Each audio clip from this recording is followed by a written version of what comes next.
commence à vraiment toucher à, comment on va dire ça, la grandeur océanique du Camino del Norte.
Bonjour à tous, petite vidéo sur le sol espagnol, ça faisait longtemps.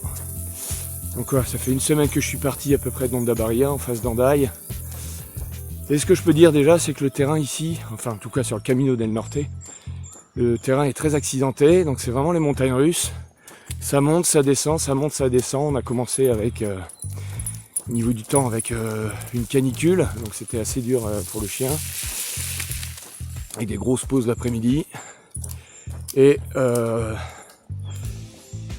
là du coup il pleut aujourd'hui, donc ça fait du bien. Ça fait du bien, ça rafraîchit énormément, en espérant que ça se lève pas trop et que ça reste comme ça quelques jours. Histoire qu'on puisse avancer un peu et faire du kilomètre. Et donc là je me dirige vers Guernica. Donc j'ai dû faire une centaine de kilomètres déjà, au plus depuis le début. Le but est d'arriver à Bilbao demain. Et de passer rapidement la ville, parce que les grosses villes ici, c'est dur. Hein. Voilà.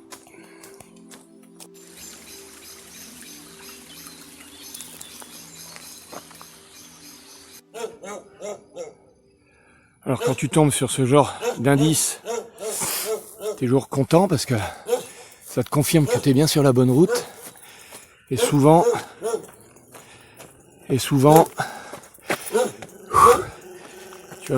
ça t'arrive d'avoir le doute, hop, maison basque, d'avoir le doute et de te demander si tu y es vraiment.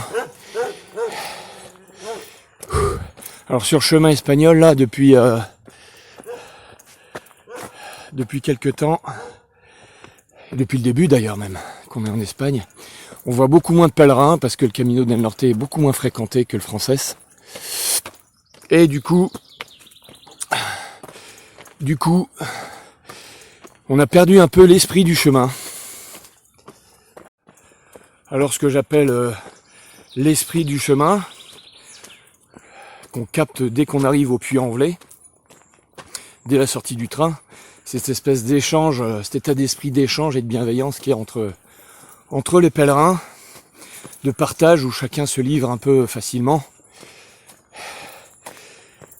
Et on croise les gens, on les perd, on les rattrape, enfin bref, voilà. On se fait des amitiés très rapidement. Et ici, par contre, les pèlerins sont plus rares. Et comme surtout l'ambiance est plus internationale,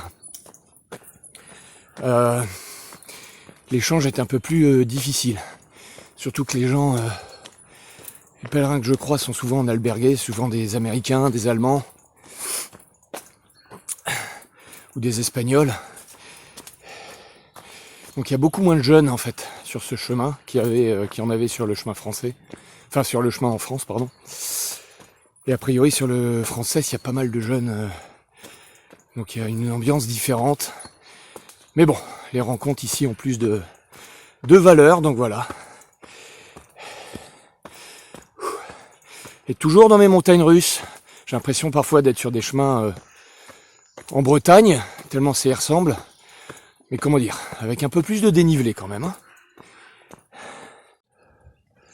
Voilà le type de paysage que l'on a depuis 2 jours, où je suis rentré dans les terres. J'ai quitté le bord de côte, beaucoup plus montagneux, et très vert également.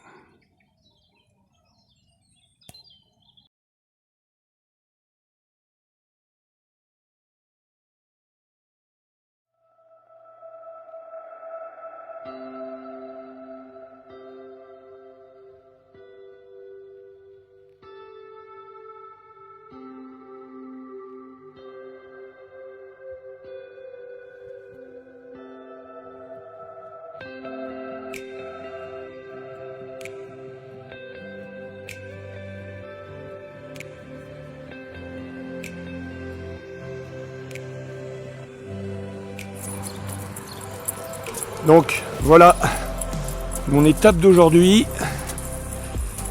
Ça va être un peu l'épreuve de force, c'est-à-dire que je passe Bilbao qui est une ville énorme. Et ça va être quasiment, enfin en tout cas que ce matin, que de la route avec des voitures en zone industrielle ou en zone urbaine.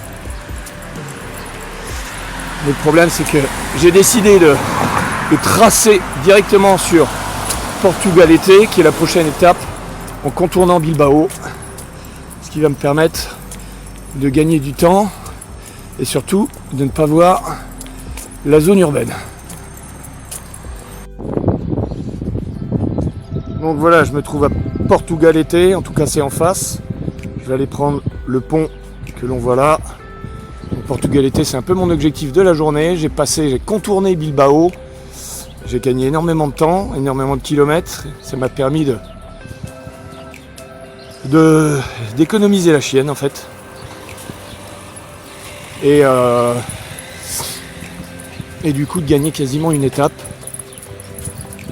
Alors c'est pas le but, hein, c'est pas une course, mais les grosses zones urbaines, comme je l'ai déjà dit, c'est pas ma tasse de thé.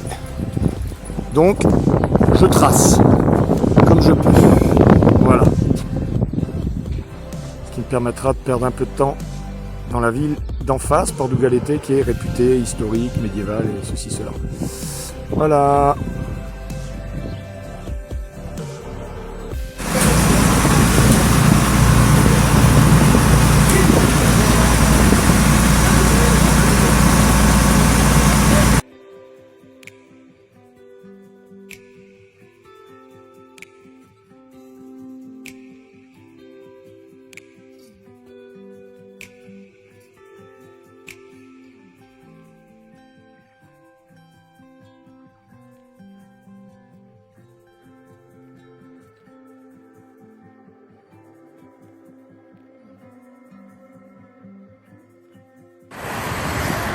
Et nous quittons peu à peu cette zone surpeuplée et de merde.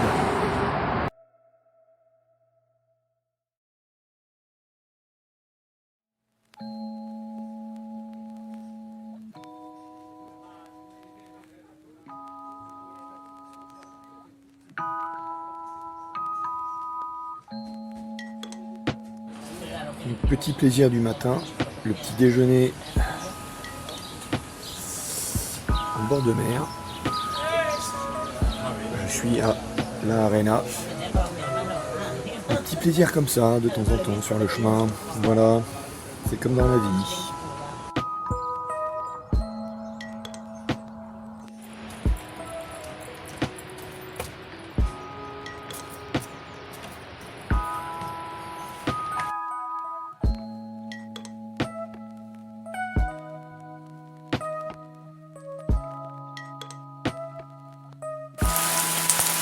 Et sur le chemin, on peut aussi avoir ça. Je crois que c'est la pire averse que j'ai eue depuis le début.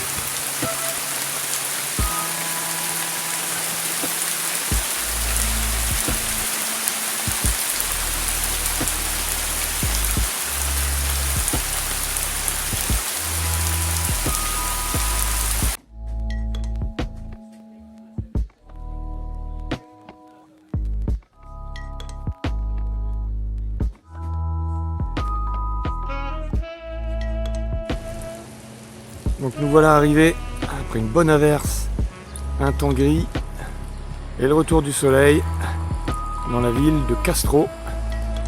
C'est superbe, petit joyau de cette côte. Ça fait vraiment penser à quelques villes de la Côte d'Azur.